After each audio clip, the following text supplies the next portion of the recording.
Mme Marois le sait. Elle sait que si elle organise les assises d'un État, ça construit l'État, que le reste du Canada va le reconnaître, les États-Unis vont le reconnaître. Elle le sait.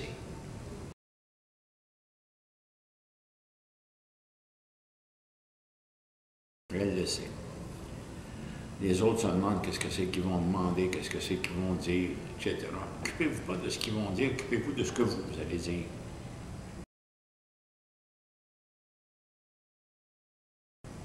Oui. Fait que, elle a compris.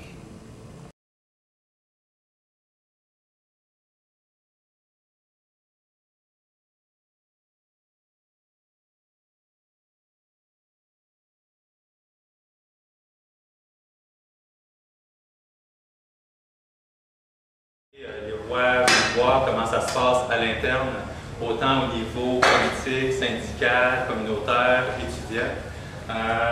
J'ai rencontré M. Sauvé parce que bon, il avait fondé un groupe pour la défense du Québec qui se rencontre régulièrement.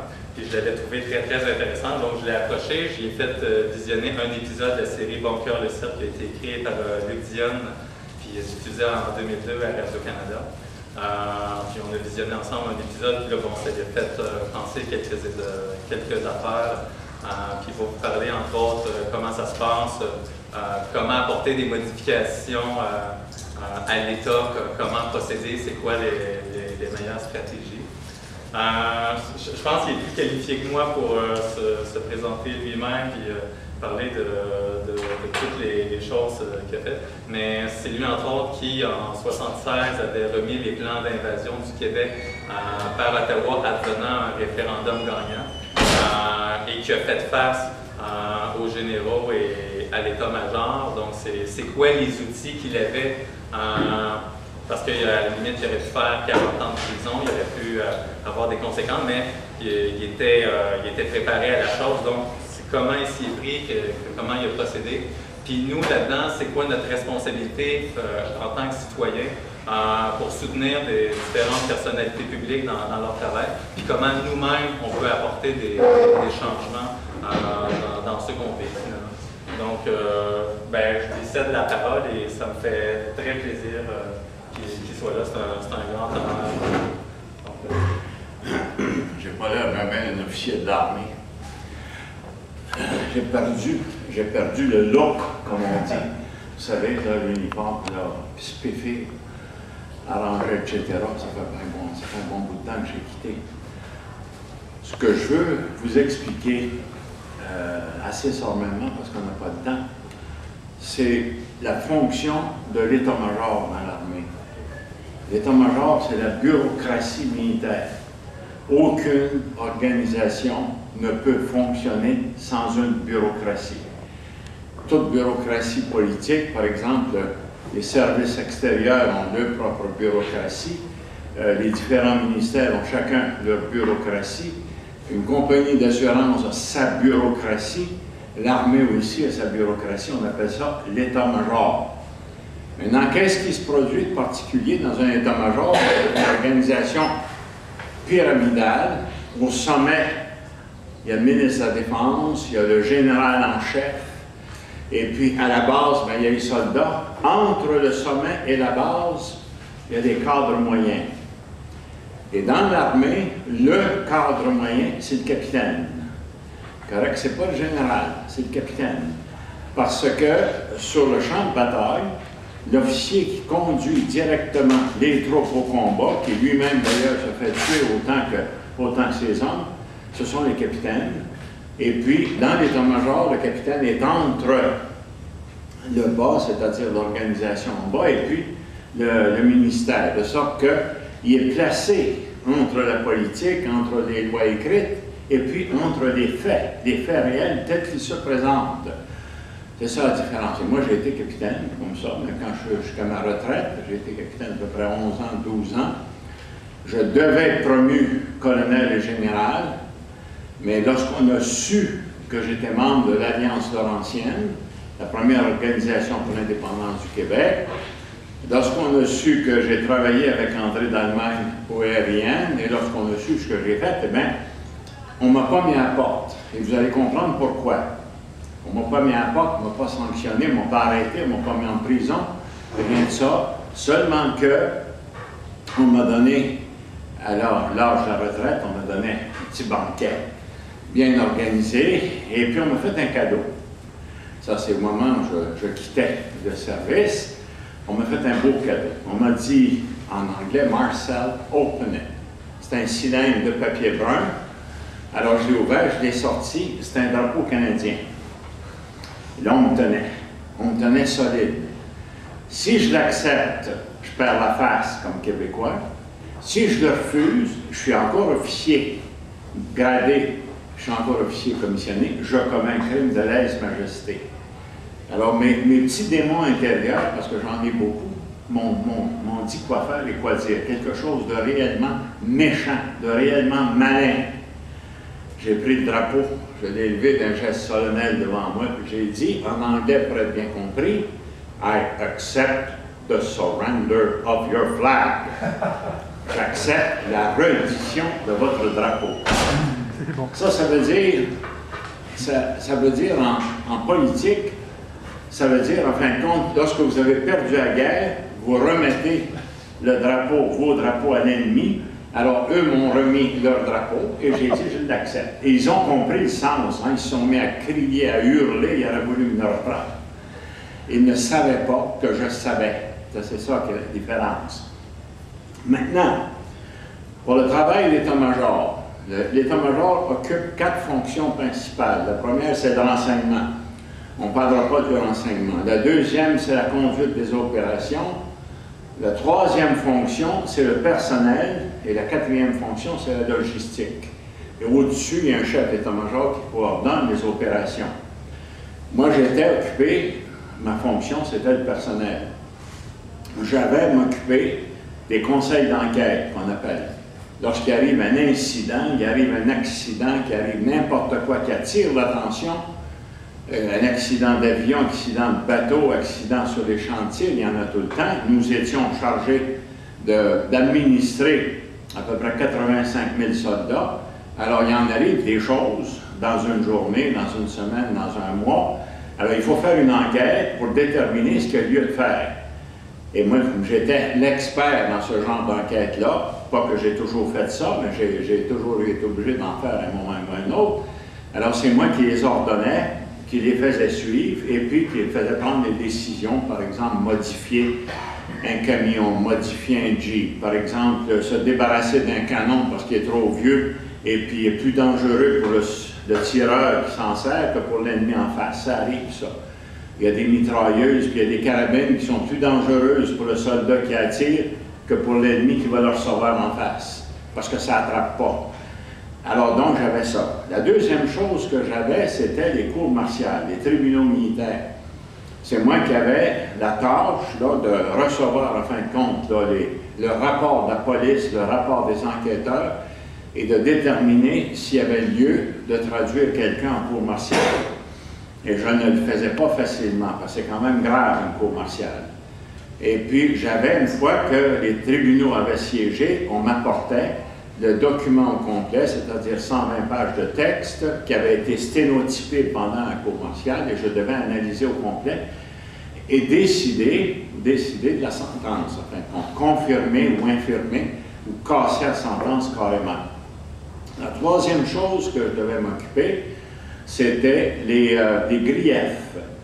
Ça, les gens ne savent pas, la majorité des militaires ne savent pas dans l'armée qu'ils ont le droit de présenter un grief, de dire, en telle circonstance, etc., j'ai été exposé à, on m'a fait une injustice, et puis de le faire sortir, en fin de compte. Alors, j'ai aidé plusieurs militaires, même à sortir, à se tirer de leur grief. Et puis, j'avais eu, je peux vous donner un cas, par exemple, c'était le cas d'une femme capitaine, qui était infirmière, et dont la supérieure, sa commandante, lui avait fait un très mauvais rapport. Alors, elle vient me trouver, et elle me dit, elle était toute déboîtée, évidemment, Et puis elle me dit, ben qu'est-ce que je vais faire avec ça? Je dis, attends une minute, là. On va commencer. Est-ce que c'est qui a été écrit dans le rapport? Elle dit, je ne le sais pas. Tu le sais, mais tu ne le sais pas que tu le sais. On va passer au travers, là. Alors, ben, elle a dit si, correct, on va prendre ça. Elle a dit si, elle t'a accusé ou elle t'a blâmé pour une chose ou une autre. Est-ce qu'elle t'a prévenu verbalement et par écrit, comme prévu dans la loi? Quand on reproche quelque chose à quelqu'un, on lui donne verbalement, et puis après ça, on doit lui donner par écrit. Elle dit non. L'autre, non. L'autre, non. Bon, ben, elle n'a pas suivi ni le règlement, ni la loi. Alors, dans ce cas-là, tu peux faire un grief, je vais t'aider à le rédiger, et puis tu l'envoies. Et puis, effectivement, le rapport a été cancellé et l'infirmière a été postée dans un autre endroit. Et les cours martiales, je peux vous en donner une, parce que je vais vous donner quelques cas comme ça, ça va peut-être être plus vivant. Il m'arrive une fois une grosse cour martiale, un caporal qui avait 11 ans de service, aucune accusation, rien de ça, et qui est condamné à être mis à la porte, littéralement jeté dehors du service pour l'offense qu'il avait commise. Bon, qu'est-ce qu'il avait fait de si grave? Ça s'est passé à Saint-Hubert, proche d'ici. La base maintenant est fermée. Qu'est-ce qu'il avait fait de si grave? Bien, il a pris du matériel de construction. Et c'était du matériel de construction qui était destiné au rebut. Vous savez, sauf que, technicalité de la loi, tant que le matériel est à l'intérieur de la base, il appartient au ministère de la Défense. Et s'il voulait se servir et prendre le matériel comme un rebut, il fallait qu'il attende que ce soit rendu de l'autre côté de la clôture. Simple technicalité, mais il ne l'a pas fait, il l'a pris pendant que c'était à l'intérieur de la clôture. En même temps, je suis concerné, moi, c'est stupide au dernier degré. Et puis, il a été condamné à être cassé. Alors là, je regardais, et puis j'ai écrit, parce que le général en chef prend seul la décision de confirmer ou d'infirmer ou de casser une sentence. Alors j'ai envoyé un mémo au général, j'ai dit si on accepte cette sentence-là, qui est une injustice, je n'ai pas marqué injustice parce qu'il faut faire attention à ces mots, il va en résulter une démoralisation à peu près totale de toute la base, de tous les militaires dans le Québec et même de toute l'armée. On ne pouvait pas techniquement, étant donné qu'il était coupable techniquement parlant, on ne pouvait pas casser complètement la sentence. Alors là, j'ai recommandé au général de la réduire à 100 piastres d'amende, pas plus que ça. Et puis le militaire était gardé, intégré dans le service, etc. Évidemment, il était content. Mais le juge, quand il a vu ça, il m'a appelé. Insulte, bêtise, d'insulte, n'importe quoi. Ma foi, on était à l'avant-veille de Noël, et il me dit, à part de ça, vas-tu lui envoyer une dinde pour Noël? J'ai dit, arrange-toi avec tes problèmes. Il est dépris, c'est final. J'en ai une autre, pour vous donner un exemple du genre de cas qui nous sont présentés et de l'importance du travail du cadre moyen dans un état-major. Et ça vaut pour tous les autres ministères.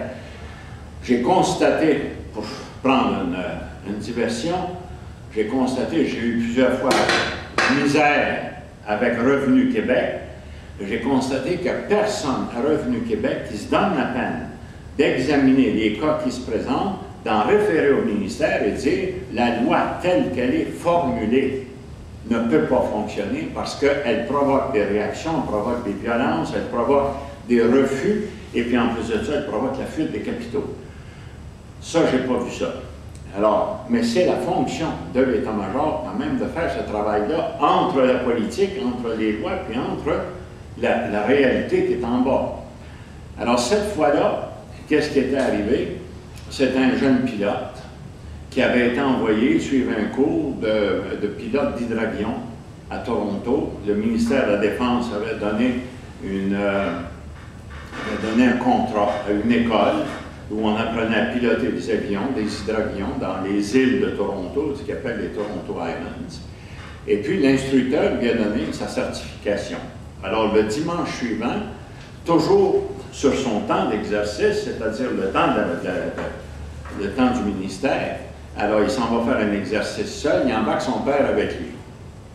Il monte, en montant, il fait une fausse manœuvre, l'aile de l'avion touche, l'avion se désintègre, le jeune homme est tué, puis son père avec. Le commandant de la base a décidé que le jeune homme était à blâmer pour l'accident. Ça, c'est grave, ça, parce que ça veut dire qu'il perd tout son fonds de pension, il perd ses assurances, il perd les revenus, en fin de compte, ce qu'on doit. Alors, en plus de ça, il y a un mauvais nom, on ne peut pas lui donner de funérailles officielles, etc. Alors, je suis revenu, puis j'ai dit, un instant, il était responsable de l'appareil. Maintenant, s'il n'avait pas encore la compétence pour être capable de décoller l'appareil, le tenir en l'air, tandis que des coups de vent s'en viennent, c'est le mouvement le plus difficile, ça, comme à l'amérissage, hein, pas l'atterrissage. Alors, c'était à l'instructeur de dire, ben, tu vas avoir besoin de 5-6 heures, 10 heures de plus. Avec l'instructeur, j'ai moi-même appris à piloter et j'ai toujours eu un instructeur chaque fois que je n'étais pas sûr de ce que je faisais. Bon, alors le commandant insiste. Non, il est à blâmer, un point final. Alors là, je suis allé voir le général, j'ai écrit un petit mémo parce que dans une administration, dans une organisation, si vous voulez, une bureaucratie, il faut savoir écrire. Et une foule de gens, même s'ils ont fait l'université, ne savent pas écrire. Écrire, ça veut dire d'abord savoir mettre les faits en place. À telle date, à tel endroit, comme ça, même il s'est produit, etc., etc., etc. Puis raconter tout ce qui entoure les faits. Alors, je l'ai fait, je suis revenu au général, puis j'ai dit, ordonnez votre ordre, c'est-à-dire que j'ai même préparé, le général, il ne fait rien, lui s'assied avec sa pipe, puis il signe, et puis c'est final. Puis s'il n'entend pas parler de rien, bon ben là, JRM Sauvé, c'est un bon officier d'état-major, hein, on le garde. Fait que, alors j'ai dit, s'il est blâmé, dans ce cas-là, il était responsable au contrôle de l'appareil, mais il ne peut pas être blâmé. Alors là, le général a ordonné au commandant de changer son verdict. Le commandant est obligé de changer son verdict. Il savait que j'étais en arrière de la décision du général. Il aurait bien voulu me prendre et m'étrangler, parce que j'allais contre lui, mais comme je suis assez robuste, vous savez, je me fais toujours respecter, ou je l'étais en fin de compte, parce qu'aujourd'hui, j'approche 80 et il m'en reste encore. Alors, c'est un autre cas, ce qui a été cassé. Un troisième cas, parce qu'il y en a eu un paquet, je pourrais vous en parler pendant des semaines. J'ai fait ça pendant des années, j'étais 28 ans dans le service. Un troisième cas, c'était plus cocasse. C'était sur un bateau de guerre, et puis quand les bateaux de guerre sont en rade, là, eh bien, les matelots, à un moment donné, on décrète pendant une journée que les matelots et les officiers peuvent recevoir de la visite à bord du bateau. Bon, correct.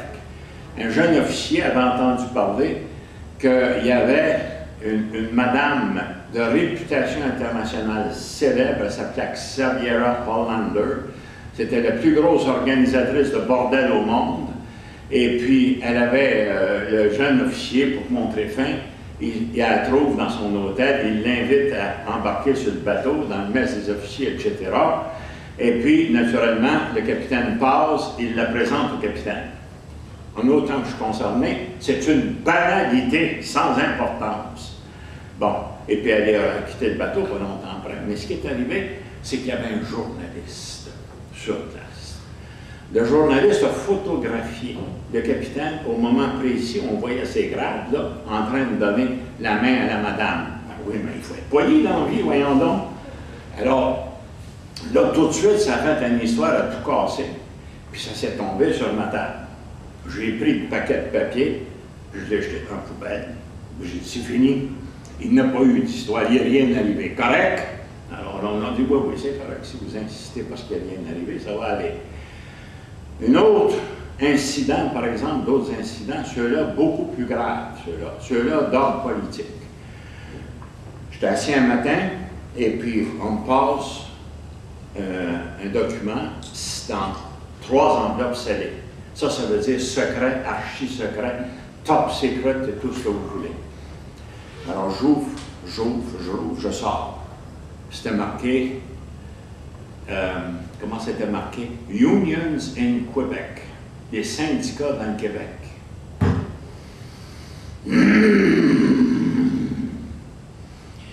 qu'est-ce qu'ils ont, les syndicats, dans le Québec. Et là, commence à sortir toute une histoire qu'ils étaient de gauche, qu'ils étaient communistes, etc.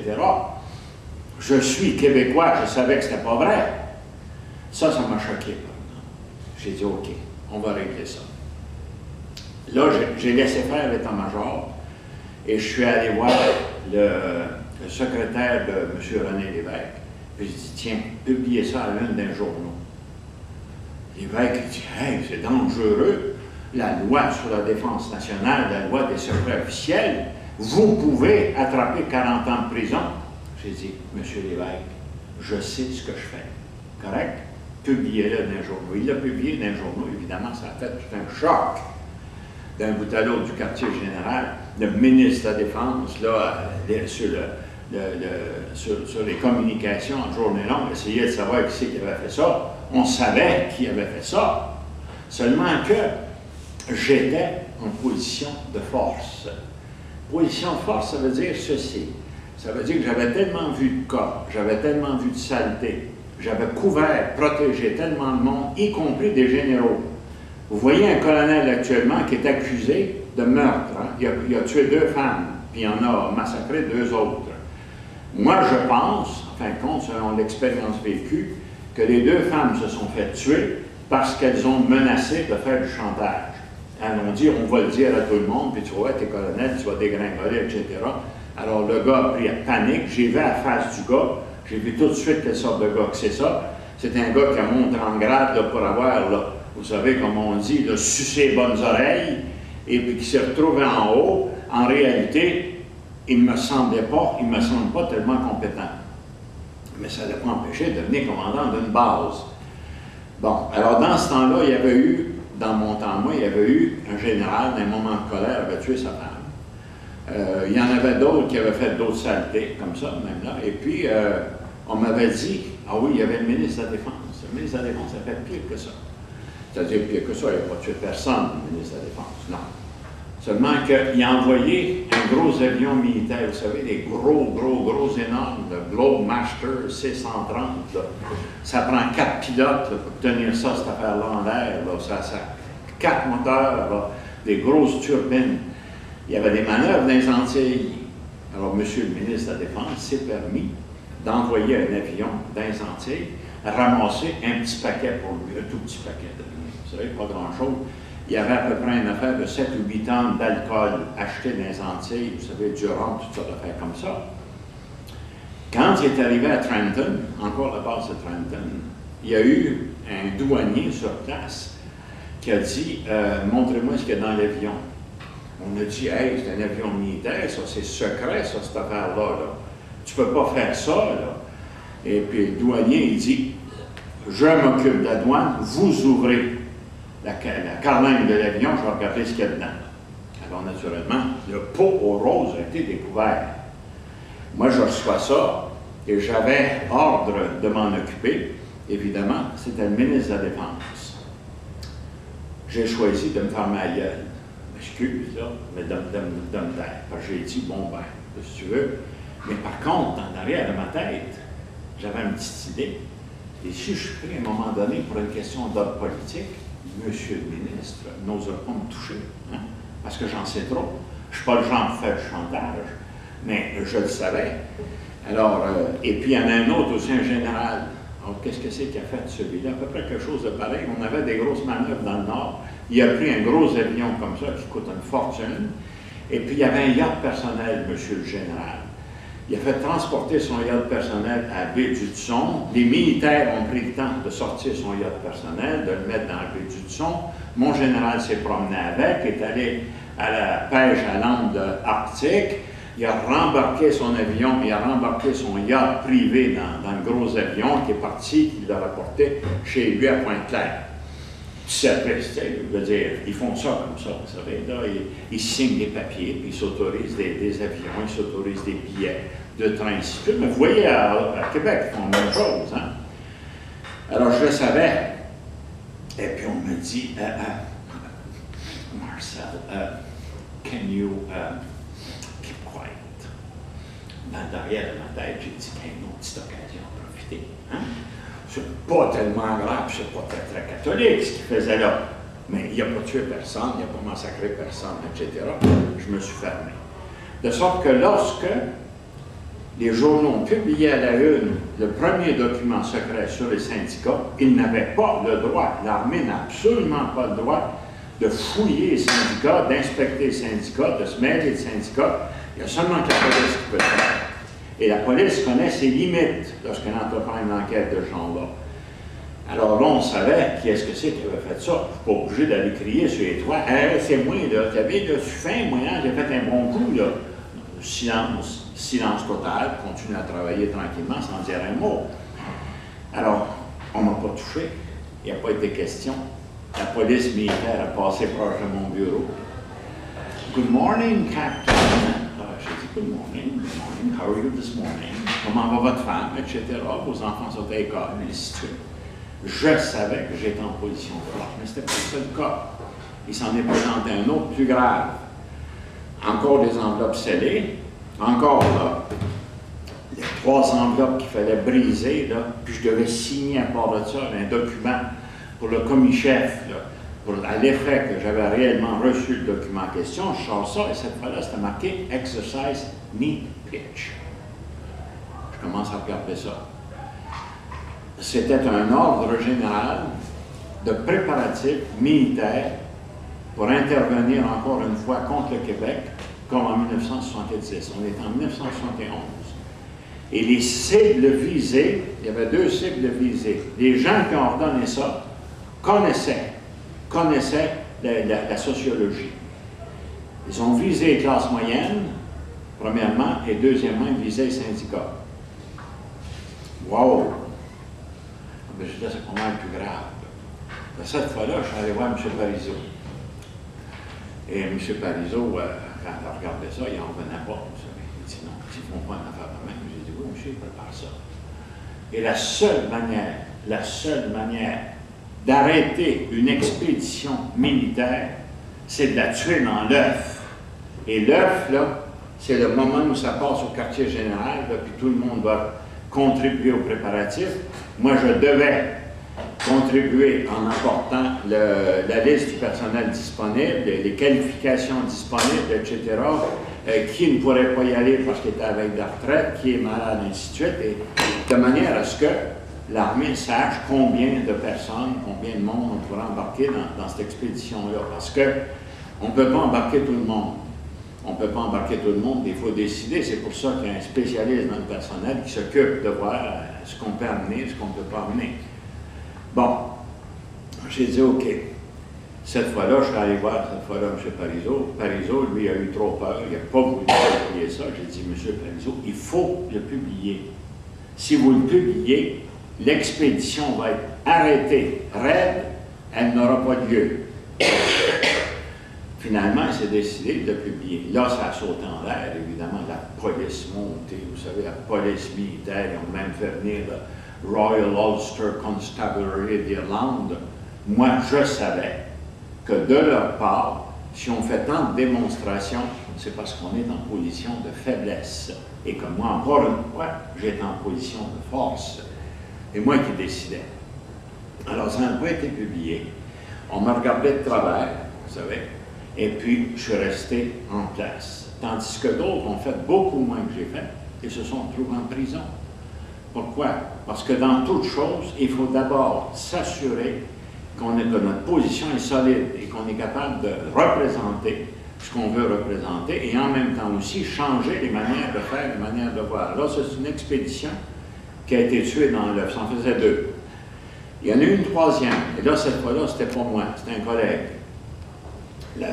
Ça s'appelait Exercise Northern Express. Et là, ça a été préparé à Gagetown, au Nouveau-Brunswick. L'armée, à ce moment-là, devait aller en Norvège, à Bardufoss, dans le Nord, faire des manœuvres dans le cadre de l'OTAN, l'Organisation de défense atlantique Nord. Et les Norvégiens sont réticents à laisser une armée étrangère. Un touriste habillé en touriste, là, avec son passeport, c'est correct. Mais un militaire en uniforme, c'est pas la même chose. Un militaire en uniforme qui franchit la frontière, c'est absolument pas la même chose. C'est une présence inquiétante. Même si c'est un allié, on préfère qu'il vienne en civil. Alors, les Norvégiens, évidemment, ont toléré. Et puis, quelqu'un s'est aperçu que l'armée canadienne, en Norvège, ça ressemble beaucoup au Québec, en Norvège, faisait des exercices de préparation pour intervenir militairement au Québec. Et ça s'appelait Exercise Northern Express. Alors, le collègue en question, d'abord est allé voir les Norvégiens, et a dit, écoutez, ce que vous ne savez pas, là, c'est que l'armée canadienne prépare une intervention armée chez nous, tandis qu'ils sont supposés travailler pour l'OTAN. Le gouvernement norvégien, furieux, a donné 24 heures, ramassé vos bagages, sortez d'ici, on ne veut plus vous voir. Naturellement, là, ça s'est su. Et puis, en même temps aussi, l'exercice Northern Express est exposé en public aussi. Le capitaine, l'autre capitaine en question, il ne s'est jamais fait prendre, il a pris sa pension tranquille, et puis il est parti. C'est un officier de marine, d'ailleurs. Ça, c'était le deuxième. Le troisième coup, parce qu'il y a quand même des règles, ce que je n'ai pas apporté, là, que j'aurais dû soulever, c'était la question de la justification d'une intervention armée et la question de la conscience de l'officier. Ça, c'est un nouveau phénomène, si vous voulez, qui commence à faire son chemin tranquillement dans les armées à cause des procès de Nuremberg. Les procès de Nuremberg ont suivi la Deuxième Guerre mondiale et les officiers allemands accusés d'avoir commis des crimes de guerre se sont défendus en disant « nous avons obéi aux ordres ». Je parle allemand presque couramment parce que j'ai été formé aussi dans l'armée allemande. Alors, ils ont dit comme ça « Nun haben wir unser Ersatzpflichten getan ». Nous n'avons fait qu'obéir aux ordres. Et là, le tribunal leur a dit « si les ordres vous commandent un acte criminel, vous devez vous opposer en votre conscience ». Et là, les Allemands ont répondu, si on s'était opposé, ils nous auraient fusillés. Et en plus de ça, ils auraient massacré nos familles. Alors, ils ont dit, maintenant, on est trouvé coupable, on va être fusillé. Et puis, bon, ben, c'est correct, mais au moins, le gouvernement allemand va prendre soin de notre famille. Et c'est ce qui est arrivé. Alors, ils ont accepté de mourir. Et puis, ça a été fini, mais le précédent créé par Nuremberg, par les procès de Nuremberg, est resté. Et depuis ce temps-là, il est clair que le militaire qui reçoit l'ordre de commettre un acte criminel est obligé de refuser, est obligé de s'y opposer. Sauf que il faut que votre position soit assez forte pour que vous puissiez vous opposer. Comme par exemple les syndicats, Neil Pitch, Northern Express, toutes choses comme ça qui ont sorti en public, qui ont tué les expéditions dans l'œuf. Et bien là, dans ce cas-là, les deux capitaines qu'on impliqués, on était plus que deux, on était 3 ou 4, étaient en position forte et on ne pouvait pas rien faire contre eux, on ne pouvait pas les juger ni les traduire devant une cour martiale. Il y a eu un autre événement.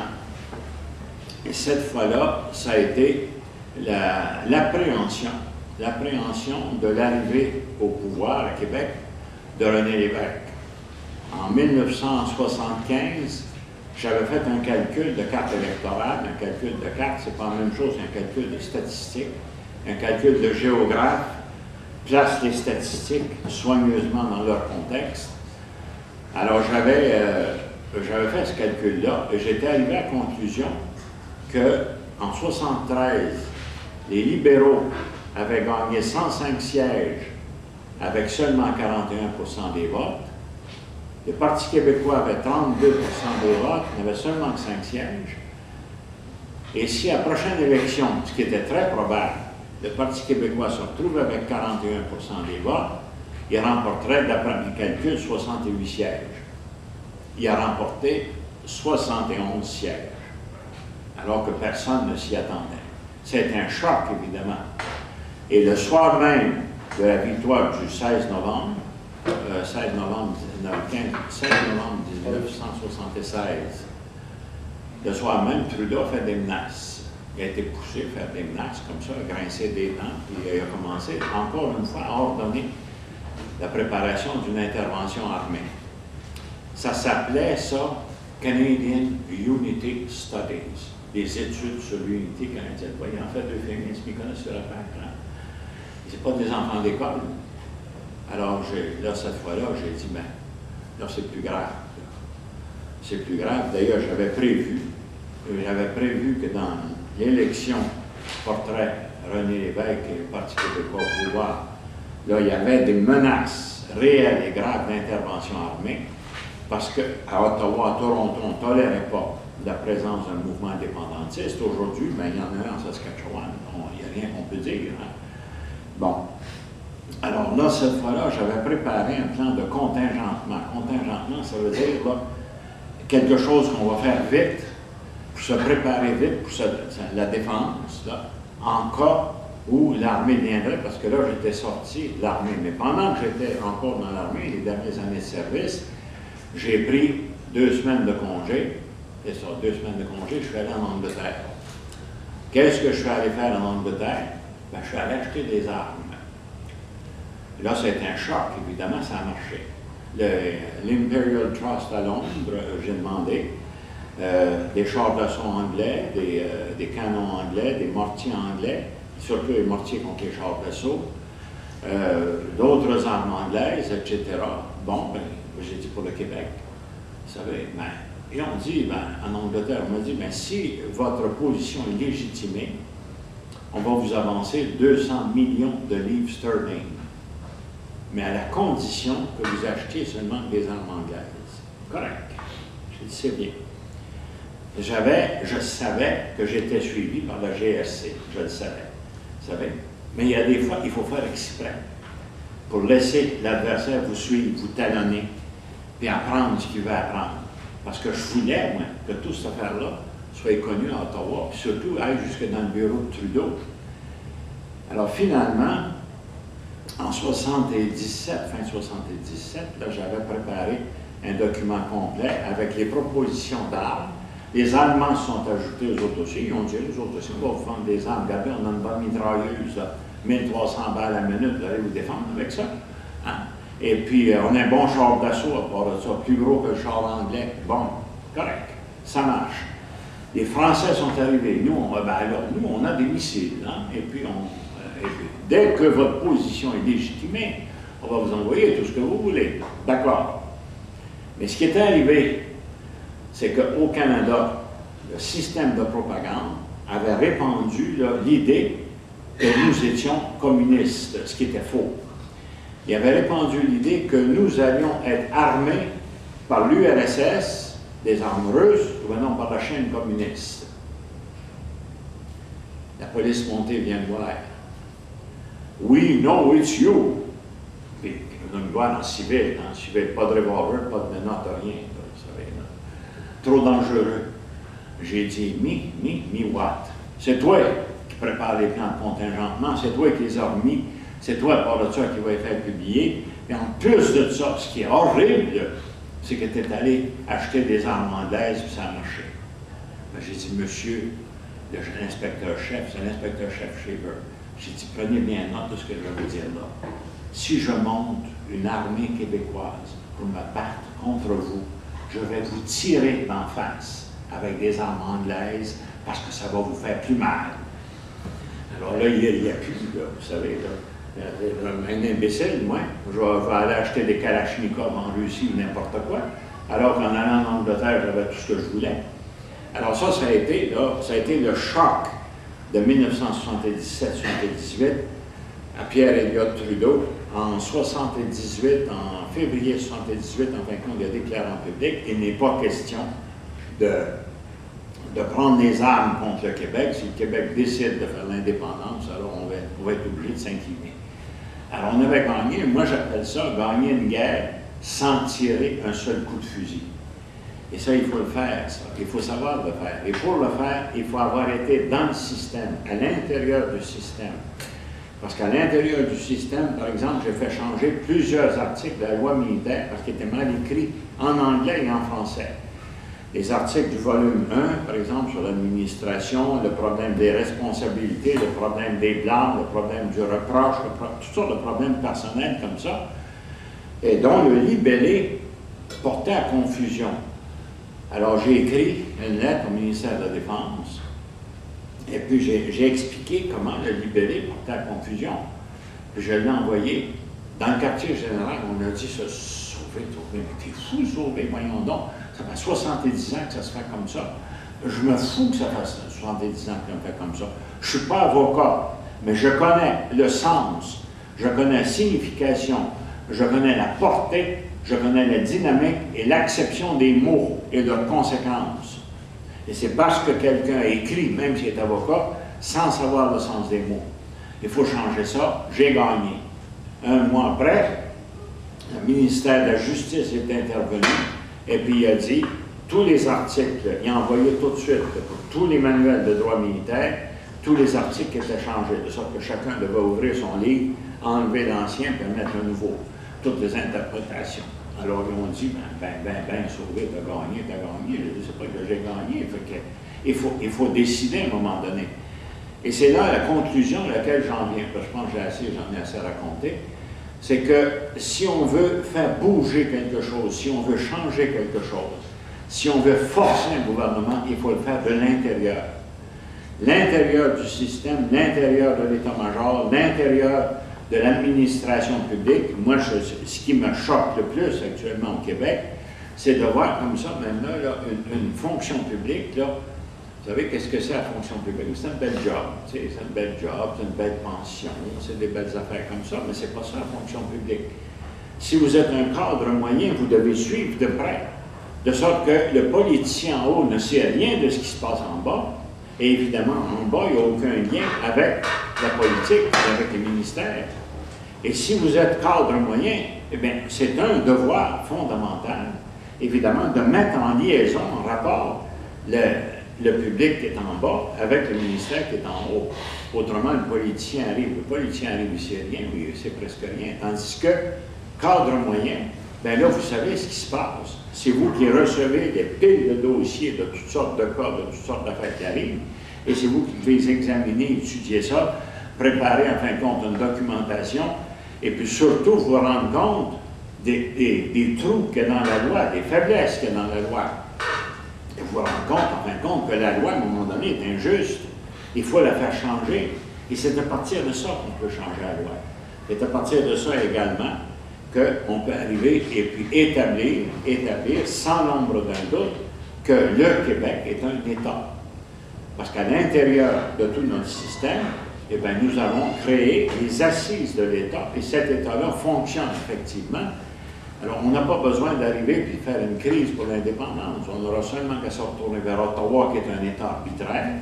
Comme je l'ai démontré dans mon livre « Géopolitique et avenir du Québec », on a seulement qu'à se tourner vers Ottawa et à dire, ben, nous sommes un État, nous sommes en charge de nos affaires, nous sommes compétents pour régler nos affaires, pour conduire nos affaires, veuillez obtempérer, ramasser vos pénales et sortir du Québec.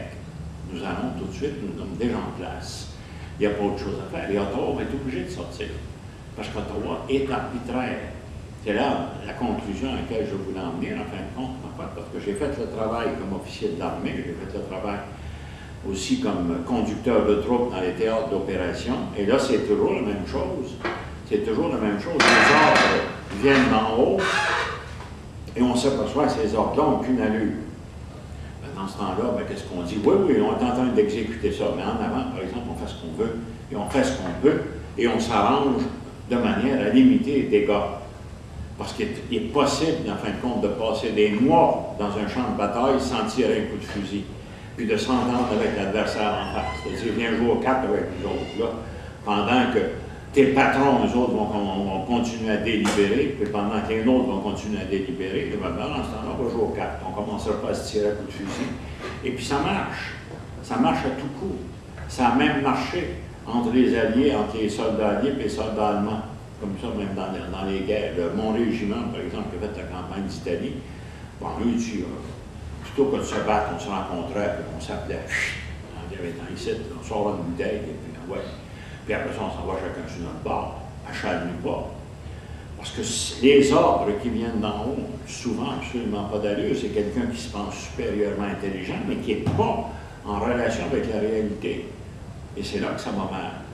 C'est là que ça va mal. Parce que c'est en bas qu'il faut apprécier la situation, en bas qu'il faut apprécier le contexte, et tout de suite qu'il faut agir. pour prévenir le pays. Mais si vous attendez que ça monte, que ça monte, que ça monte, que ça arrive en haut, que ça redescende, que ça redescende, que ça redescende, ça arrive en bas, ça remonte en haut, vous savez, et 2 ans après, aucune décision qui a été prise. Mais dans ce cas-là, vous devez, cadre moyen, vous devez prendre la décision et laisser faire. Les supérieurs, qu'est-ce qu'ils vont dire? Ils diront rien. Qu'est-ce que vous voulez qu'ils fassent?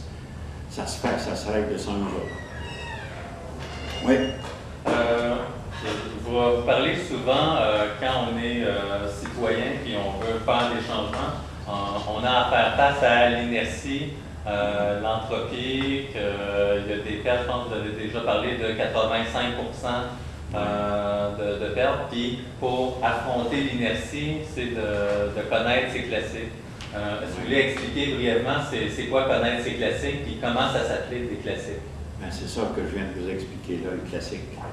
Si j'ai été capable de faire ce que j'ai fait, c'est parce que j'avais fait mes classiques.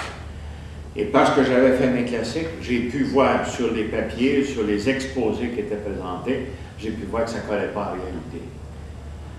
Parce que j'avais fait le cours classique. J'ai pu voir que le libellé des lois n'était pas adéquat, en fin de compte, ne correspondait à aucune réalité. Et puis les faire changer, même si je n'étais pas avocat. C'est ça les classiques. Les classiques, c'est connaître ce qui se maintient, ce qui dure et perdure, alors que le reste tombe de côté. Les modes, ça passe, les modes. Vous savez, on voit une mode aujourd'hui, par exemple, là, et puis on se dit, regardons ça, la mode, dans quelques semaines, quelques mois, ça va être fini. On va s'en faire. Mais alors, qu'est-ce qui continue? Ce qui continue, c'est la vie. Les exigences de la vie elle-même, les exigences de la vie organisée, ainsi de suite. L'environnement, l'organisation du travail, l'organisation de l'espace. Ça, c'est classique, ça. Et vous allez trouver ça chez Aristote. Les écrits politiques d'Aristote. Oui. Oui, dans le micro. Il faudrait que je parle plus. On n'entend pas, non? Vous allez trouver ça chez les écrits politiques d'Aristote. Vous allez trouver ça chez les écrits politiques des médiévaux. Eux connaissent leur affaire. Et puis, vous allez trouver ça un peu, vous allez trouver ça pas mal chez Machiavel. Mais Machiavel, il a écrit, j'ai examiné les écrits de Machiavel, en fin de compte, je suis même à la Florence, pour voir sur place le contexte dans lequel Machiavel avait écrit. Et Machiavel écrivait avec une certaine crainte. C'est beau de s'attaquer à l'organisation, de s'attaquer aux grands personnages. Mais le pauvre Jérôme Savonarole, qui s'appelle, si je me rappelle bien, le dominicain qui a attaqué, qui a tempêté en chair contre les abus de pouvoir, etc., ben, il a fini sur un bûcher. Tandis que Machiavel lui a fait des détours pour ne pas finir sur un bûcher, pour essayer de montrer comment est-ce que le prince, dans ce cas-là, il s'agissait de César Borgia, comment est-ce que le prince est malin ou archi-malin, et comment les gens ne s'en rendent compte pas, parce que les gens qui sont en position, ben, ils vont vous bombarder d'euphémismes, de sorte que vous n'aurez aucune idée de la situation, du contexte réel tel qu'il se présente. Et c'est ça qui est arrivé. Machiavel vous donnait un avertissement de cette sorte-là. Tandis que quand vous êtes directement impliqué, là, vous voyez directement ce qui se passe, jour après jour, semaine après semaine. Et c'est là que vos connaissances classiques sont importantes, parce qu'elles vous permettent de traverser des périodes difficiles sans trop de difficultés. L'inertie, ben ça c'est la deuxième loi de la thermodynamique. Hein. La première loi de la thermodynamique, c'est que toute énergie peut se transformer en mouvement. La deuxième loi, c'est que l'énergie passant de la source d'énergie vers la source de mouvement, c'est-à-dire dans le cas de la machine à vapeur, de la bouilloire vers les pistons, eh bien, l'énergie, à peu près 86-87% qui est perdue. J'ai vu, parce que je suis né à l'époque des grosses locomotives à vapeur, je suis né quand même près de Saint-Henri, justement où on en avait plus qu'ailleurs, et puis j'ai vu des locomotives de 250 tonnes, d'énormes locomotives, là, et c'était marqué 13% seulement de rendement. Mais je me suis aperçu que dans les bureaucraties, c'est pas mal la même chose. Le montant d'argent qui est investi, puis ce qui reste en fin de compte, ben, il ne reste pas grand-chose après ça. Comment est-ce qu'on peut faire, comment on peut corriger ça? par le développement de l'État optimal. On définit en géopolitique. C'est l'État qui est capable de mettre en pratique les 13 principes de base de la stratégie d'État. Là, vous me demandez un cours de géopolitique, là, et ça me prend 3 ans au moins, le temps d'initier, le temps d'aller. Est-ce que j'ai répondu à peu près de manière satisfaisante? Parce que là, je sens qu'on a du monde qui attend à la porte. Oh non, on a encore 20 minutes. On a encore 20 minutes? On a encore 20 minutes. Bon, ben, prenons 20 minutes. Ben, les gens jasent à la porte, mais ils jasent à la porte à midi et demi. Ah, bon, c'est correct. On prend notre 20 minutes. Au moins, il y a 20 minutes. Force d'inertie, force d'entropie, force d'inertie, le quartier général où je me trouvais, par exemple, ce n'était pas la première fois que j'étais sur un quartier général. Lorsque j'y étais la deuxième fois, j'avais l'expérience des troupes, j'avais l'expérience de conduire des troupes en campagne, j'avais l'expérience des régiments, et ainsi de suite. Je me suis retrouvé, j'avais 43 ans passés, plus que 28 ans de service, donc 25-26 ans de service. Alors, pour apprendre tout ce qu'il fallait faire, parce qu'il vous arrive un dossier, bien, il faut que vous sachiez quand même de quoi il s'agit. Il faut que vous sachiez à quoi ça se réfère, quels règlements sont en cause, quels sont les principes en cause, ainsi de suite. Un jeune officier, l'officier qui m'avait précédé avait 30 ans, 32 ans à peu près, a fait une dépression. Il est parti, le prédécesseur a fait une dépression, et finalement on dit, bon, on va aller chercher un vieux, là, parce qu'à 43 ans quand même, vous êtes un vieux soldat. Et puis, alors j'ai pris charge, j'avais les dossiers empilés là, à terre partout, des affaires importantes qui n'ont pas été réglées pendant 2 ans de temps. Alors là, je me suis mis au travail, j'ai classé ça par priorité, ainsi de suite. J'ai commencé à peu près 2 mois après, j'étais venu à bout, tout était à date. Puis j'avais changé certains règlements, j'avais changé en fin de compte là, les ordres, la manière dont les ordres étaient écrits, ainsi de suite. J'avais modifié pas mal de choses, mais parce que j'avais l'expérience. Règle générale, lorsque un cas se présente dans un quartier général qui n'est pas tellement gros, administre 85 000 personnes, ça prend 2 ans avant de savoir exactement ce qui se passe. 2 ans. Quelqu'un qui rentre dans le quartier général sans expérience va rester là complètement perdu pendant des mois et des mois, de sorte que les affaires ne se sont pas réglées, ça va traîner en longueur. Ils n'ont pas la formation qu'il faut. Alors, et puis, c'est la force d'inertie aussi, d'arriver puis d'écrire un bureau, d'envoyer à l'autre bureau, puis d'écrire une note comme ça, puis de dire vite, ça presse. Bon, répondez-moi, etc. Ben non, veuillez faire telle chose, ainsi de suite, 1, 2, 3, 4. Et puis, mais ça prend beaucoup de temps pour arriver à ça. Mais dans la bureaucratie, même la bureaucratie québécoise, qui est déjà, c'est pas une grosse bureaucratie, elle est extrêmement lourde. Ça prend du temps à se décider. Et le pire, je trouve, c'est Revenu Québec. Parce que Revenu Québec, il n'y a personne qui se donne la peine de questionner la loi de la manière qu'elle est faite, puis de questionner l'administration de la manière qu'elle est faite, puis qui se donne la peine d'arriver, puis de faire des recommandations au ministre, et puis dire au ministre, bien, voici ce qu'il faut changer. Mais le ministre lui-même, s'il ne sait pas, quand même qu'il aurait des diplômes d'université, ça ne veut pas dire qu'il va savoir comment fonctionner à l'intérieur d'un système. Ce n'est pas ça qui vous qualifie, c'est l'expérience qui vous qualifie. Alors, pour sortir de l'inertie, aux États-Unis, les vétérans, pour vous donner une idée, par exemple, de ce qui se passe aux États-Unis, on va vous donner aussi une idée de ce qui se passe au Canada avec les vétérans, mais un peu moins pire. Voici comment ça arrive. En général, lorsque le président déclare un théâtre de guerre, le soldat qui va sur ce théâtre de guerre-là est automatiquement un vétéran. Ça veut dire qu'il a le droit à avoir tous les bénéfices. C'est arrivé dans le cas de l'Irak. Le président Bush a décrété, alors les soldats américains sont allés, on dit c'est correct, on y va, donc on va être reconnu vétéran. Étant reconnu vétéran, on reçoit tous les bénéfices accordés aux vétérans, y compris des soins particuliers pour les blessures, tout ce qui est arrivé. Mais ce qui est arrivé aussi, c'est qu'au bout d'1 an, la facture à payer est extrêmement élevée. Alors le président Bush a décrété que l'Irak n'est plus un théâtre de guerre. Ça veut dire que le soldat qui est là est en guerre, mais seulement qu'il ne reçoit pas aucun avantage comme vétéran. Vous savez? Et dans l'armée canadienne, c'est la même chose. Dans l'armée canadienne, Chypre est un théâtre de guerre. À un moment donné, le gouvernement canadien a supprimé, non, non, c'est pas un théâtre de guerre. Et le pire, c'est que après que le gouvernement canadien a décidé que c'était pas un théâtre de guerre, les Turcs attaquent. Les Turcs attaquent tout le col de Kyrenia, attaquent la base pleine de Kyrenia, massacrent une partie de nos soldats, vous savez? Et puis, ces soldats-là n'avaient aucun avantage avec eux. C'était considéré comme un exercice ordinaire, un accident ordinaire, etc. Alors ça aussi, ça fait partie de... Il faut savoir ce qu'on fait quand on mène une administration publique. Il faut savoir ce qu'on fait. Oui? Moi, j'ai une question à vous poser. Supposons qu'il y ait une guerre civile aux États-Unis, puis se produit, mettons, bientôt.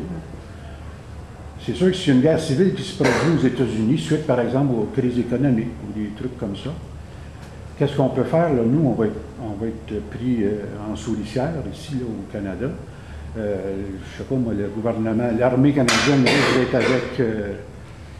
On ne sera pas pris en souricière, c'est une guerre civile aux États-Unis. D'ailleurs, c'est un sujet que j'ai étudié depuis longtemps comme militaire. Je l'ai étudié sur place, je le suis sur place actuellement. Je suis allé plusieurs fois aux États-Unis, j'ai été reçu, j'ai fait des conférences aux Américains. Mais je vais prendre un exemple.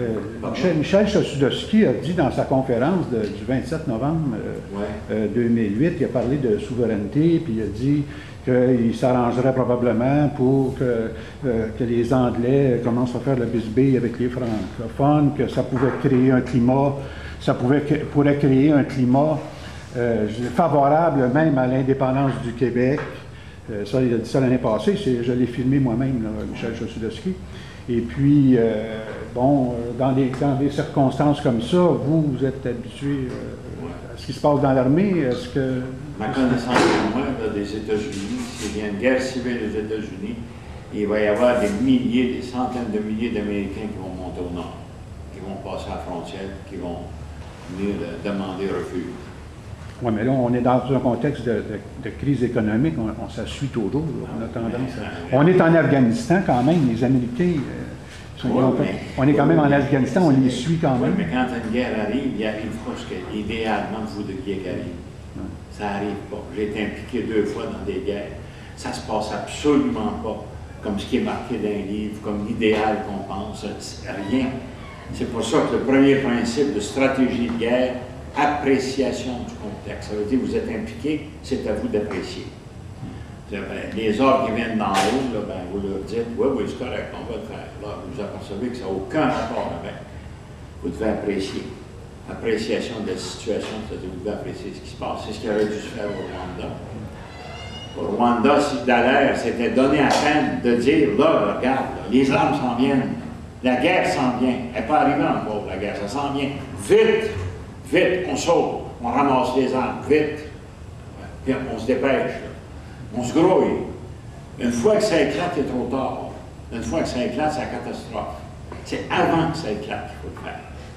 Avant que ça éclate, il faut finir. Les Américains, actuellement, sont pris avec un problème énorme. Le gouvernement de Washington n'a plus aucune crédibilité. Bon. Là, de plus en plus, les Américains demandent à Washington de transférer le pouvoir, le 10e amendement.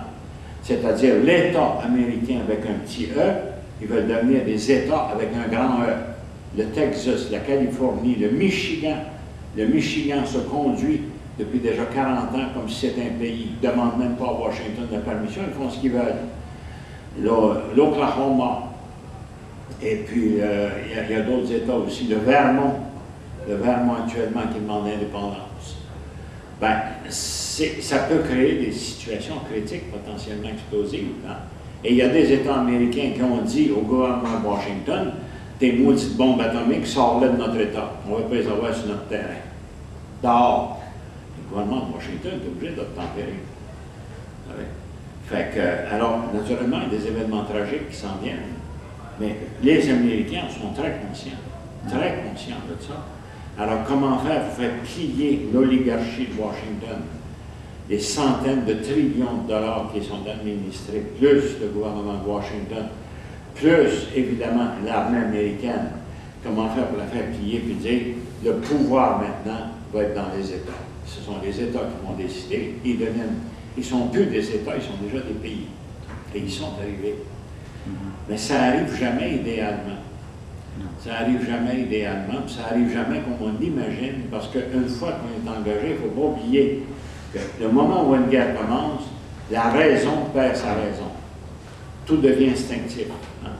Et si vous voulez être capable de gérer une guerre, vous êtes impliqué dans une guerre, vous êtes capable de gérer, il faut que vous connaissiez le mécanisme intangible, instinctif du moral et de l'instinct humain. Mais si vous continuez, si vous construisez comme ça un monde rationnel, mais là, vous allez manquer votre coup. C'est pas rationnel. C'est un autre univers. Oui? Dans l'épisode 10 que vous aviez visionné, bon, on n'aura pas la personne qui est représentée, mais le personnage porte le nom de Bernard Laurando. Ouais. Il vit dans une église, récupérée sous forme de bourse. Puis c'est comme un des personnages principaux de la série, c'est lui qui nomme les premiers ministres et qui finance les partis, qui contrôle les médias. Vous m'aviez raconté que vous connaissiez genre un individu se rapportant à le personnage de la série, puis vous aviez fait comme plein de parallèles par rapport à son palais résidentiel en forme d'église. Est-ce que vous voudriez vous en parler? Essayez, là, je perds la mémoire, vous savez, une fois. Je ne me rappelle pas trop de ce que à quoi vous faites référence? Paul Desmarais. Oh, le petit garçon. Mais Paul Desmarais, c'est un exemple, ça. Hein? C'est un exemple, ça. S'il avait pu s'arranger, cet animal-là, s'il avait pu s'arranger avec Revenu Québec, hein? Mais non, il n'y a pas moyen de parler aux fonctionnaires.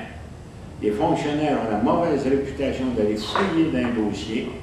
Ils ont la mauvaise réputation. Céline Dion a fait des plaintes parce que tellement de monde vont fouiller dans son dossier personnel et est resté enregistré au Québec. Hein? Alors, il n'y a personne qui a pris cette fonction publique-là et dit, attendez un instant, on est encore en régime capitaliste, d'une part. D'autre part, on est en régime social-démocrate. Comment est-ce que nous allons concilier les exigences du capitalisme avec celle-là de la social-démocratie? Mais ça prend des études, ça prend des connaissances, ça. Vous savez, le petit fonctionnaire qui n'a pas ces connaissances-là, ben, il se préoccupe juste de remplir les papiers, et puis il accroche le pauvre payeur de taxes, le citoyen payeur de taxes, et vous l'écorche comme il faut, il le plume comme il faut, comme ça, il l'envoie chez eux.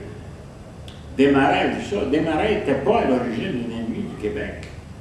Il a voulu faire le plus gros coup économique de toute l'histoire du Canada, acheter Canadien Pacifique. Bon, s'il avait acheté Canadien Pacifique, après ça, on aurait pu acheter d'autres lignes et il aurait établi des têtes de ligne ici à Montréal, parce que les têtes de ligne de chemin de fer sont à Montréal. C'est Montréal la table tournante du chemin de fer pour toute l'Amérique du Nord. Bon, alors ça va réussir. Il s'est fait couper l'herbe sous le pied par Conrad Black. Il est encore en prison, je pense. Conrad Black est encore en prison en Floride. Mais qu'est-ce que c'est au Québec?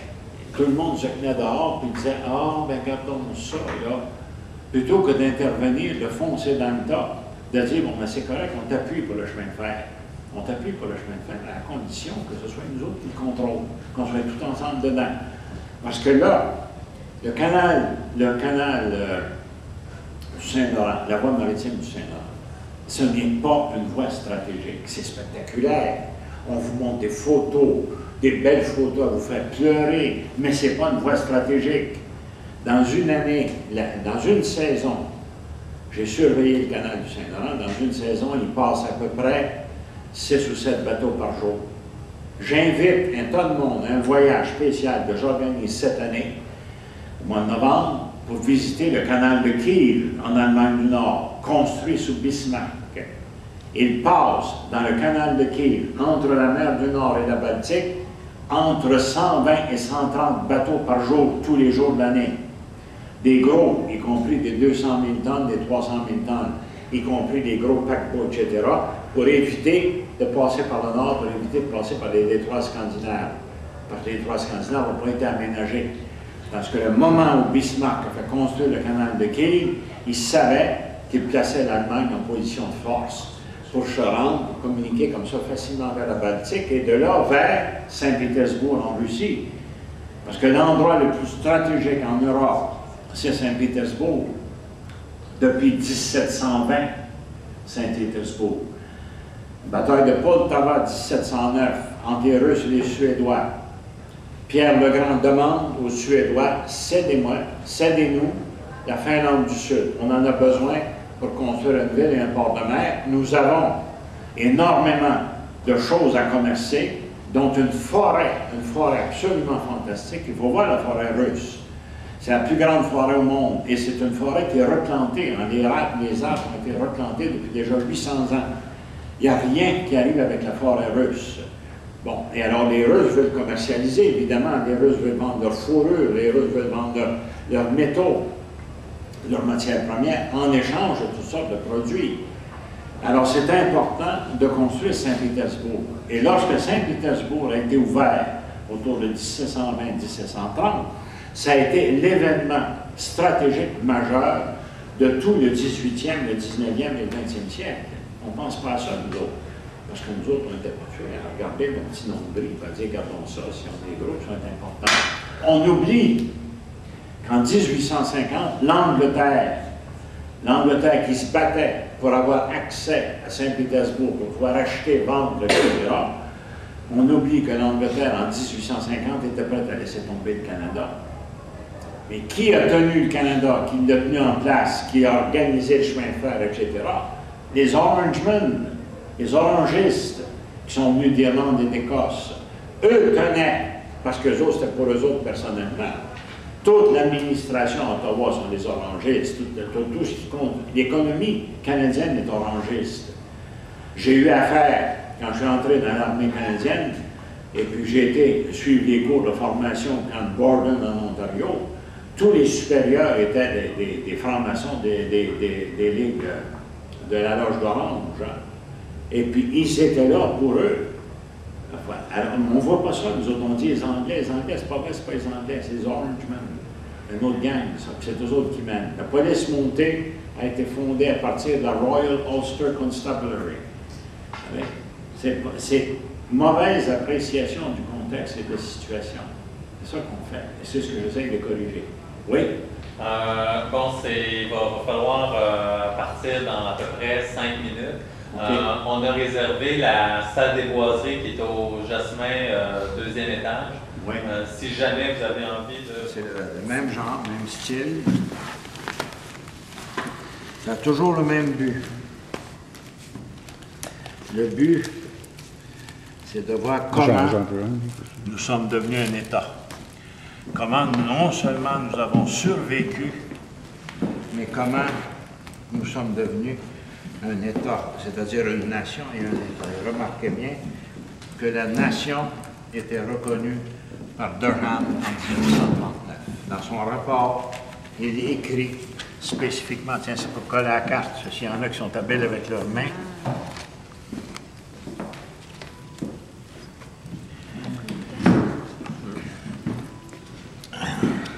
Il faut que je mette une chaise à côté pour si jamais...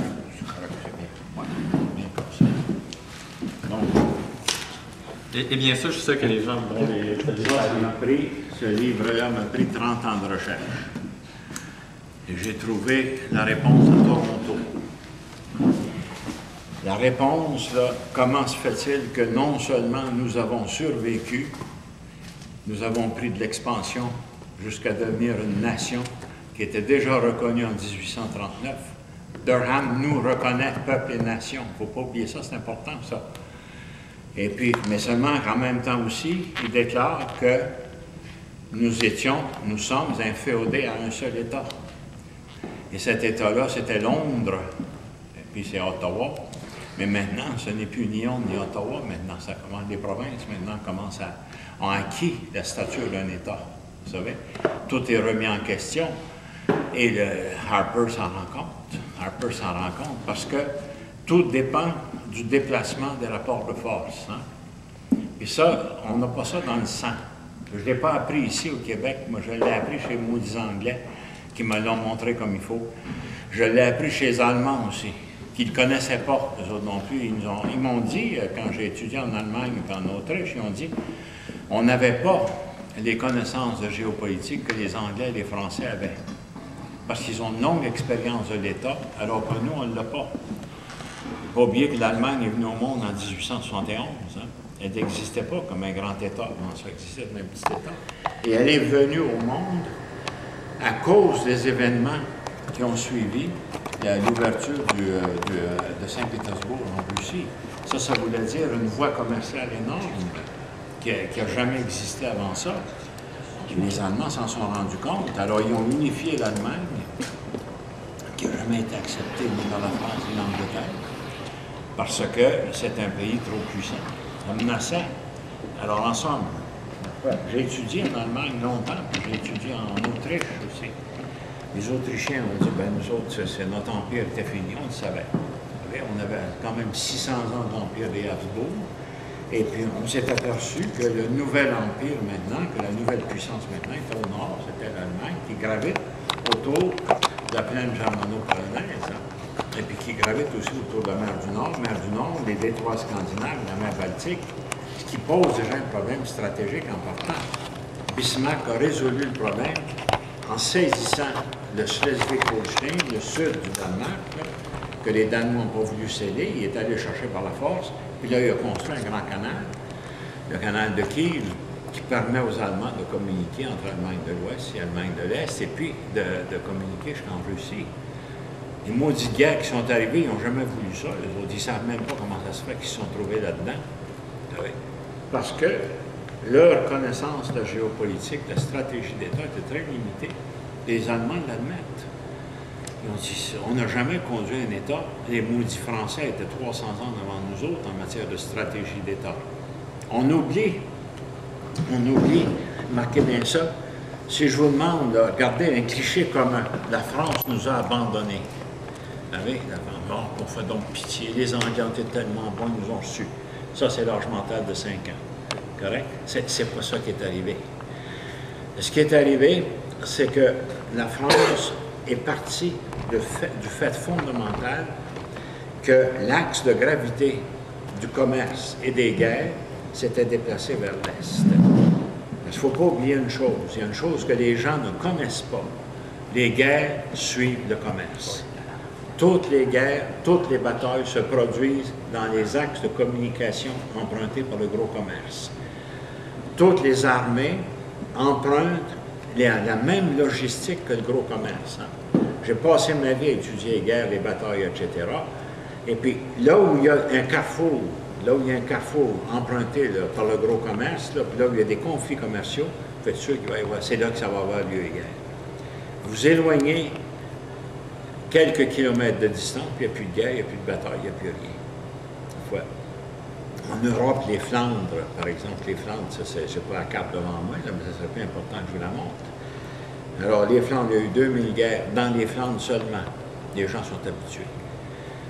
On dit, nous, on est un carrefour entre les plaines du nord d'Europe, la plaine de Beauce, la plaine de Normandie, la Sologne française, le Brabant belge, le Brabant hollandais, la plaine germano-polonaise dans le nord, un carrefour entre les fleuves, là, la Seine, l'Escaut, la Moselle, la Meuse, le Rhin, un carrefour entre les régions de plateau dans le nord, et puis les mers. Entre les nord, la mer, ça veut dire la Manche, la mer du Nord, le détroit de Skagerrak, le Kattegat, la Baltique. Vous étiez dans un carrefour là, ben, ça va se battre, ça va se taper, ça va se cogner dessus, parce que toutes les guerres sont fondées sur le commerce, vous savez, sur la protection du commerce, du gros commerce international. Je vais vous conter un incident cocasse, une affaire qui m'était arrivée une fois. On devait porter, quand je suis arrivé, là, on devait porter les mêmes uniformes que l'armée britannique, hein, les grands uniformes de cérémonie. Et puis, c'était pas n'importe où, il fallait aller chez Savile Row, en Angleterre, avec la paire. Et Savile Row, vous ne sortiez pas de là, vous en avoir une bonne facture salée, hein, parce qu'ils prenaient le crédit. Bien sûr, ma foi, voyons, les affaires sont les affaires.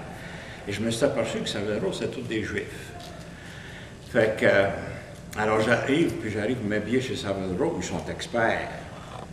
Jusqu'à temps que je me rende compte que les officiers allemands, les généraux allemands, les colonels allemands, habillés en gris, là, étaient habillés eux autres aussi chez Savile Row. Les affaires sont les affaires, vous savez. Les gens ne comprennent pas ça. Et j'ai demandé, mais d'où est-ce que les commandes ont passé pendant la guerre? Comment ça a marché pendant la guerre, pendant tout le temps de la guerre? Ça passait par la Suède au Danemark. Et puis, mon général allemand recevait le plus bel uniforme du monde, confectionné chez Savile Row, pendant que son collègue, mais ça, c'était quoi? C'était qui, ça, le général? Puis les hauts placés. La bourgeoisie de la saucisse, la bourgeoisie de la bière, la bourgeoisie de l'acier. Quand vous appartenez à une de ces bourgeoisies-là, forcément, il fallait la servir dans l'armée allemande, dans la Wehrmacht. Parce que la Wehrmacht connaît le jeu des intérêts. Ils ont au moins ça. Tandis que nous, on n'avait pas ça, nous autres. C'était la bourgeoisie anglaise, en fin de compte. Je me suis heurté à la bourgeoisie anglaise. Je ne me suis pas sûr réellement que c'était le big business anglais qui envoyait les fils se faire former à Sandhurst ou bien non former à Kingston, puis qui prenaient des postes dans l'armée. Parce que leur fonction, c'était de défendre leurs intérêts. Vous savez? Mais nous autres, ici, on isole la guerre. D'abord, on isole tout. On prend là, puis on prend de l'eau, puis on regarde isolément la guerre. C'est-tu effrayant la guerre, etc. Un instant. Avant de crier, ce que vous avez vu de la guerre, c'est des images. Vous n'avez pas vu la réalité.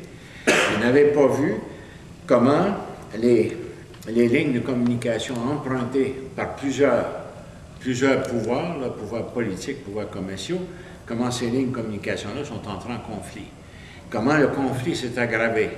Comment personne n'est intervenu pour arriver et dire, bon, ben là, écoute, là, on va s'entendre. Non, à un moment donné, ça éclate. Et lorsque ça éclate, tout le monde est surpris. Mais qu'est-ce qui arrive? Mais voyons donc, qu'est-ce qui arrive? On ne la voulait pas, la guerre. Même personne ne voulait la guerre. Mais c'est comme vous vous réveillez un matin, vous avez un cancer. Vous dites, j'ai jamais voulu ça de ma vie, mais un cancer, j'en ai un. Mais non, il est là à cette heure, là. Vous êtes obligé de composer avec. Mais une guerre, c'est possible d'avoir venir. Mais il faut s'y prendre 20 ans, 30 ans, 40 ans d'avance. Parce que le germe commence d'abord par le petit conflit commercial, le long des carrefours, le long des voies empruntées par le commerce. La guerre qui a abouti avec l'invasion de la Russie en 1812, cette guerre-là était présente en Europe au moment où comment est-ce qu'on appelle ça, la guerre de 7 ans. On a eu des échos ici, la guerre de 7 ans, bataille des plaines d'Abraham, qui n'a jamais eu lieu, il n'y a pas eu de bataille des plaines d'Abraham, c'est pas vrai. Alors, on a eu des échos de la guerre de 7 ans ici, mais l'essentiel, c'est en Europe. C'est parce que le gros commerce, là, le gros argent se déplaçait vers l'Est. À cause de quoi? À cause de l'ouverture de Saint-Pétersbourg. Donc, personne n'a vu ça ici. Les Français le voyaient, parce que les Français, il faut dire que les Français, en matière de diplomatie et en matière de connaissance de rapport de force, ils s'y connaissent. Ils s'y connaissent. Hein? Comment ça se fait que les Français ont eu cette connaissance plus que les Allemands, plus que d'autres? Ben parce qu'ils ont un État. Ils ont un État depuis 1600 quelque chose. Hein? Et ça a commencé... Pour ça, vous trouvez ça important qu'au Québec, on développe la notion d'État? Sur Richelieu. Ça a commencé sur Richelieu. Richelieu avait un sens inné de l'État. Richelieu était tout sauf un cardinal de la Sainte-Église catholique. Hein? Plus malin que Richelieu, là, en fait, puis j'ai étudié, naturellement, parce qu'alors qu'on étudie les rapports de force, etc., il faut voir les chefs d'État qui réellement s'y connaissaient en géopolitique, et Richelieu en était un. Et Richelieu a vu tout de suite que dans le Québec, on est en 1620, hein? Québec venait d'être fondé, 1609. Richelieu, tout de suite, a décrété deux choses pour nous. La première chose, ça a été le cadastre, vous savez, le système de distribution des terres. La manière que c'était organisé, c'était pour que ça se répande, pour qu'on occupe, qu'on tienne les axes de communication le plus vite possible. Il a vu parfaitement que nous étions en position de faiblesse, mais que d'un autre côté, comme le territoire est très isolé, le territoire du Québec est très isolé, alors il a dit, il s'est dit, ils vont survivre. Même si on n'est pas là, ils vont survivre, puis ils vont se débrouiller. Et c'est ce qui est arrivé. La première chose. La deuxième chose que Richelieu a décrétée, c'était quoi?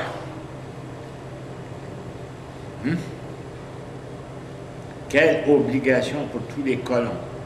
Quelque chose de très surprenant qu'on ne veut pas croire. L'obligation de parler et d'écrire en français. Parce que nos ancêtres ne parlaient pas français. Les Normands parlaient encore le norsk. Et le norsk, je l'ai vérifié en Norvège. Dans les campagnes de Norvège, là, ça s'appelle le nynorsk, et c'était la langue parlée en Normandie, jusqu'à très récemment. Les Bretons ne parlaient pas français. Les Aquitains, ma propre gang, mais dans le sud-ouest, parlaient un dialecte germanique. Et d'ailleurs, ils ont des noms germaniques, on va trouver ça là, dans le Béarn, je suis retourné voir le pays de mes ancêtres, des noms qui finissent par Berg. Hein? Et puis, alors tout ce monde-là, il ne faut pas oublier, il sait parler en France 45 langues différentes. Et c'est à partir de Paris, avec la fondation là, de Paris, là, et puis le développement de Paris par les Francs, c'est là qu'ils ont commencé à construire ce qui s'est appelé la langue française. Et lorsque Richelieu est arrivé, bon, c'était à peu près quoi? 100 ans après l'ordonnance de Villiers-Cotterêts par François Ier, qui nous obligeait à parler français et écrire en français. Bon, mais nous autres, par exemple, lorsque nous avons commencé, il ne faut pas oublier que nos ancêtres sont devenus français seulement qu'à partir du 16e siècle. Avant ça, nous étions des Anglais. Parce que c'est nos ancêtres qui ont conquis l'Angleterre, de la Normandie, de la Bretagne, de la Picardie, ainsi de suite, tout le long des côtes, là, les côtes de Biscay. La bataille de Hastings de 1066, c'était notre monde qui l'a gagné, cette bataille-là. Notre monde, il parlait notre langue à nous autres. Hein. Puis il parlait aussi le norsk, évidemment, parce que le français commençait à se répandre un peu. Eux qui ont gagné, c'est eux qui ont dominé l'Angleterre. D'abord, Guillaume de Normandie, puis après ça, le clan Plantagenet. La gang de Plantagenet venait de Bordeaux. Il ne faut pas oublier ça. Et Henri de Plantagenet, qui est devenu en 1124 Henry II King of England, ne parlait pas un traître mot d'anglais, il parlait seulement français. Et toute la langue en Angleterre a été, et pendant de 1066 jusqu'en 1480, quelque chose comme ça, jusqu'à l'arrivée des Tudors et jusqu'à l'arrivée de Sainte-Jeanne d'Arc, c'est elle qui a cassé le système. Hein? C'est devenu, à partir de ce moment-là, nous sommes redevenus des Français. Mais nos ancêtres n'étaient pas des Français. C'est-à-dire ils n'étaient pas sous le roi de France, on était sous le roi d'Angleterre. Et le roi d'Angleterre parlait notre langue à nous, comme d'ailleurs toute l'administration anglaise. On a fait baver les anglo-saxons pendant 400 ans, nous autres aussi, il ne faut pas oublier ça. Ils ne nous ont pas oubliés. Ils ne nous ont pas oubliés. Et d'ailleurs, je leur ai dit d'en face, j'ai dit, vous autres, avec votre Parisian French à Toronto, vous foutre la paix avec votre Parisian French. Hein? Vous avez été obligés de parler notre français à nous autres. Et ils n'aiment pas trop ça, quand on leur met ça sur le nez. Parce que, alors donc, ce qui est arrivé, donc, c'était que, pourquoi? Après, donc, l'obligation de parler français, de parler, d'écrire en français. Les curés, évidemment, le clergé, évidemment, l'a introduit, l'a imposé en même temps que le latin, en même temps que le grec, ainsi de suite. C'est comme ça que, petit à petit, nous avons commencé à parler français. Le français, les deux mesures. D'abord, la location dans le Saint-Laurent, qui est un endroit, une zone isolée. Ensuite de ça, première mesure. Deuxième mesure, le cadastre imposé. Ça veut dire que tu as un titre sûr sur le territoire qui t'est donné. Tu es certain qu'on ne peut pas te mettre à la porte, puis que tu es chez vous. Alors, la deuxième chose, le cadastre. La troisième chose, la langue française. Richelieu savait qu'il jetait dans le Saint-Laurent les fondements d'un État. Il le savait. Parce que Richelieu a le sens d'État. Assez malin, l'animal. Il était pris à ce moment-là. Il était pris pour la Bourgogne. Hein? Parce que la Marie-Thérèse d'Autriche, qui utilisait le Danube, pénétrant en France de l'Est, Marie-Thérèse d'Autriche avait décidé que la Bourgogne, l'Alsace, la Lorraine, ça appartenait à l'Autriche, vous savez. Et puis que M. de Richelieu, alors qu'il recule, mais Richelieu était malin.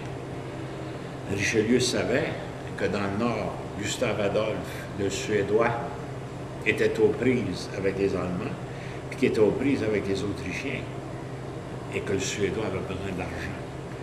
Le protestant suédois, qui lui a donné l'argent dont il avait besoin pour s'attaquer aux Autrichiens à l'Est, nul autre que le très catholique cardinal Richelieu, pour se faire renvoyer à la très catholique Marie-Thérèse d'Autriche.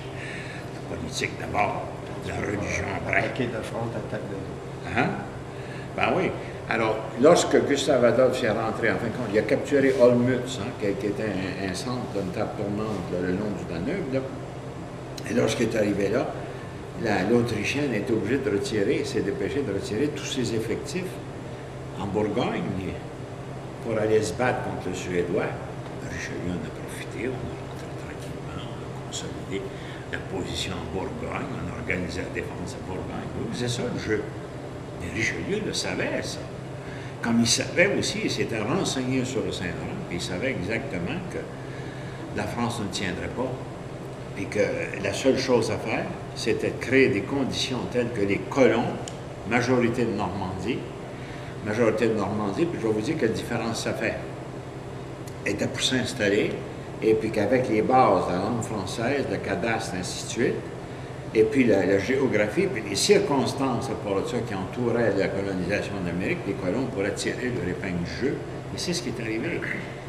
C'est ça, le géopolitique, c'est voir 100 ans, 200 ans d'avance avant que ça éclate, hein, de manière que ça va arriver. Et Richelieu l'a vu, ça. Alors, donc, en partant, qu'est-ce que c'est qui arrive? Regardez le territoire du Québec. 95% du territoire du Québec, le nord, là, des roches précambriennes presque inhabitables. Le sud des Appalaches, obstacle majeur avec les États-Unis. Pourquoi obstacle majeur? Parce que les Appalaches québécoises ont subi une glaciation du Quaternaire. Les sols ont été marqués par les glaciations du Quaternaire. En plus de ça, la saison végétative dans les Appalaches québécoises ne dure qu'à peu près 130-140 jours. Allez au sud, aux États-Unis, comparez l'entrée du Saint-Laurent, qui est fermée 8 mois par année. Le golfe du Saint-Laurent est une des mers les plus dangereuses au monde à la navigation, de loin. La preuve, c'est simple. Il y a 4000 épaves dans le fond du golfe, dont 2 flottes de guerre anglaises au complet, qui sont entrées. Puis vous voyez ici, là, comment les chenaux sont montrés, là. Vous savez, là. Vous entrez dans le golfe avec un bateau, vous n'allez pas piloter votre bateau, ça vous prend un pilote expérimenté, autrement on n'est pas responsable de ce qui va vous arriver. C'est pas seulement l'arrivée puis connaître le chenal, hein, c'est qu'il faut connaître aussi la force des courants, la force des tempêtes. Il faut savoir exactement à quel moment on va avancer et à quel moment on va arrêter. On n'ira pas plus loin que ça. C'est tout un calcul. Et les pilotes du Saint-Laurent, qui sont des descendants des premiers Bretons, qui sont devenus experts en navigation dans le Saint-Laurent, les pilotes du Saint-Laurent vont prendre n'importe quel bateau puis vont l'amener. Lorsqu'il était question d'amener le gros Queen Mary 2, c'est ça? L'immense bateau, 176 000 tonnes, quelque chose comme ça. Il a fallu s'y prendre 2 mois d'avance.